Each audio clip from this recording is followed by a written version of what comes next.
రాజనగర్ నార్సింగి మండలంలోని కోకాపేటలో 400 అడుగుల 120 మీటర్ల హరే కృష్ణ హెరిటేజ్ టవర్ నిర్మాణానికి ముఖ్యమంత్రి కేసీఆర్ పూజ చేశారు. హరే కృష్ణ మూవ్మెంట్ మంచి కార్యక్రమాలు చేపట్టాలని కేసీఆర్ ప్రశంసించారు. ఏ మతంలోనూ హింసకు తావులేదని కేసీఆర్ తెలిపారు. హరే కృష్ణ టెంపుల్కు తన వంతుగా 25 కోట్ల రూపాయలు అదనపుగా ఇస్తామని హామీ ఇచ్చారు. ఈ కార్యక్రమంలో మంత్రి సబితేంద్ర రెడ్డి, ఎమ్మెల్సీలు మహేందర్ రెడ్డి, సురభివాణి, సుంకరి రాజు, ట్రస్ట్ సభ్యులు తదితరులు పాల్గొన్నారు. Shekhar Garuji is fulfilling that responsibility on behalf of God, and we are very grateful to him to have future of the nation and future of the universe. ఇంట్లో పెద్దవాళ్ళు కాలు చేసిన ఆ ఊళ్ళో ఉండే పండితుల వారు అయ్యేవారు వచ్చి ఆ గృహంలో 4 రోజులు వాళ్ళని సాంత్వనపరిచి వాళ్ళ బాధ నుంచి బయటపడే ప్రయత్నం జరుగుతూ ఉంటుంది. మనం కళ్ళారా చూస్తాం.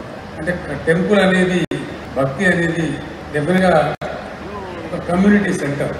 Temple should be defined as a community center. Temple has a linkage to various religions. మతం ఉంటుంది, రిలీజియన్ విల్ బి దేర్.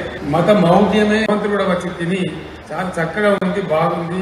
ఈ ప్రభుత్వానికి ధన్యవాదాలు, అట్లాగే అక్షయ పాత్ర కూడా ధన్యవాదాలు అని చెప్పి తెలియజేస్తా ఉన్నారు. అంటే unless there is a serious dedication, ఇంత మ్యాసివ్ అన్నం వండి రోజు శుభ్రంగా పెట్టడం అంటే మ్యాసివ్ డెడికేషన్ ఉంటే తప్ప సాధ్యం కాదు. సో హరే కృష్ణ ఫిలాసఫర్స్ అందరికీ కూడా తెలంగాణ